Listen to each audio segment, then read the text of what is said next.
ბედნიერი, მოტივირებული თანამშრომელი ნიშნავს პროდუქტიულ თანამშრომელს. გამარჯობა. მე ვარ მარიამი და წარმოგიდგენთ ბრიტანული უნივერსიტეტის პოდკასტ თემაზე ემპათიური ლიდერობა, რომელსაც განვიხილავ Microsoft-ის CEO სატია ნადელას მაგალითზე.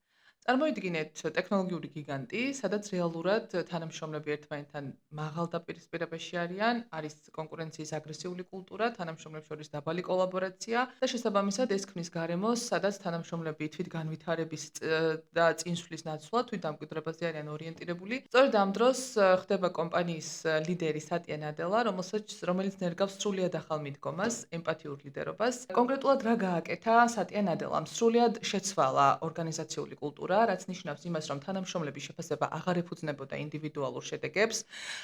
დაამკვიდრა ეგრეთ წოდებული growth mindset-ი, რაც ნიშნავს იმას, რომ ნებისმიერი პრობლემა იყო იდენტიფიცირებული და განხილული დეტალურად და მისი მიზანი იყო ზრდა განვითარება, დაბრკოლებების შესაძლებლობად ქცევა, სუსტი მხარეების გაძლიერება, ნამდვილად პრობლემების იდენტიფიცირება და ამ პრობლემებზე მისი რეაგირება. მსმენდა თანამშრომელთა უკავშირს ნებისმიერ დონეზე. გაიზარდა თანამშრომელთა ჩართულობა და мотиваცია. ისინი ერთმანეთსაც ეხმარებოდნენ გუნდის შიგნით სხვადასხვა საკითხის და პრობლემის მოგვარებაში და საკითხის შესრულებაში. ინოვაციის კუთხითაც ძალიან გაიზარდა და განვითარდა Microsoft-ი. კომპანიის საბაზრო ღირებულება 2014 წლისთვის, ანუ ნადელას მოსვლამდე დაახლოებით იყო $300 მილიარდი და 2021-2023 წლის პერიოდში ეს გახდა მამან გადააჭარბა $2 ტრილიონ, რაც 600%-ზე მეტ ზრდას ნიშნავს. რაც შეეხება კონკრეტული კომპანიის შემოსავალს, ეს იყო დაახლოებით $86 მილიარდი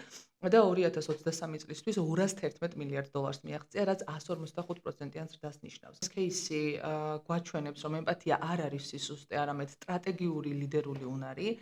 ადამიანზე ორიენტირებული ლიდერობა პირდაპირ აისახება ბიზნეს შედეგებზე და საუკეთესო ლიდერები არიან ისინი, ვინც ყველაზე კარგად უსმენენ თანამშრომელს და შესაბამისად ამას გარდაქმნიან სტრატეგიულ შესაძლებლობად და სწორ სტრატეგიულ გადაწყვეტილებად.